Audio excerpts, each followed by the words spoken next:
PSC ടോക്സിന്റെ maths ക്ലാസ്സിലേക്ക് എല്ലാ ഉദ്യോഗാർത്ഥികളെയും ഹൃദ്യമായി സ്വാഗതം ചെയ്യുന്നു. മാത്സ് ക്ലാസ്സിനകത്ത് നമ്മൾ ഇന്ന് പഠിക്കാൻ പോകുന്ന ഏറ്റവും പ്രധാനപ്പെട്ട ഒരു ചാപ്റ്ററാണ് ലാഭവും നഷ്ടവും. നമ്മുടെ നിത്യജീവിതത്തിൽ ഏറ്റവും കൂടുതൽ ഉപയോഗിക്കപ്പെടുന്ന രണ്ട് വാക്കുകൾ ലാഭവും നഷ്ടവും. ഒരു സാധനം അതിൻ്റെ യഥാർത്ഥ വിലയേക്കാൾ കൂടിയ വിലയിൽ വിറ്റാൽ അത് ലാഭം. ഒരു വസ്തുവിനെ അതിൻ്റെ യഥാർത്ഥ വിലയേക്കാൾ കുറഞ്ഞ വിലയിൽ വിറ്റാൽ അത് നഷ്ടം. ഇങ്ങനെ നമ്മൾ ഡെയിലി ലൈഫിൽ പോലും എല്ലാ തരത്തിലുള്ള ആൾക്കാരും ഉപയോഗിക്കുന്ന വാക്കുകളാണ് ലാഭവും നഷ്ടവും. എൻ്റെ കയ്യിലൊരു മൊബൈൽ ഫോൺ ഉണ്ടായിരുന്നു, 1000 രൂപ നഷ്ടത്തിന് ഞാനതങ്ങ് വിറ്റു. നഷ്ടം എന്ന വാക്കിനെ നമ്മളിവിടെ ഉപയോഗിച്ചു.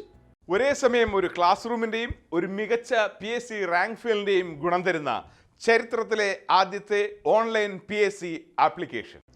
എൻ്റെ കയ്യിലൊരു പേനയുണ്ടായിരുന്നു, 10 രൂപ ലാഭത്തിന് ഞാൻ അതങ്ങ് വിറ്റു. എൻ്റെ കയ്യിലൊരു സ്കൂട്ടർ ഉണ്ടായിരുന്നു, ആ സ്കൂട്ടറിന് ഞാൻ 5000 രൂപ നഷ്ടത്തിന് വിറ്റു.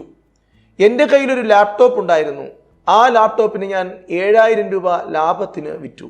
ലാഭമെന്നും നഷ്ടമെന്നും പറയുന്ന വാക്കുകൾ, കച്ചവടത്തിൽ ഉപയോഗിക്കപ്പെടുന്ന രണ്ട് വാക്കുകളാണ് ലാഭവും നഷ്ടവും.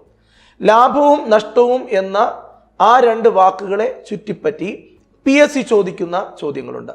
എന്ന് വെച്ചാൽ LGS പോലെയുള്ള VO പോലെയുള്ള LD പോലെയുള്ള പരീക്ഷകളിൽ വിറ്റ വില, വാങ്ങിയ വില, ലാഭം, നഷ്ടം എന്ന വാക്കുകൾ ഉപയോഗിക്കുന്ന PSCയുടെ ഒരു ചോദ്യമെങ്കിലും അക്കൂട്ടത്തിൽ മാത്സ് സെക്ഷനകത്ത് നിന്ന് ഉണ്ടാകും.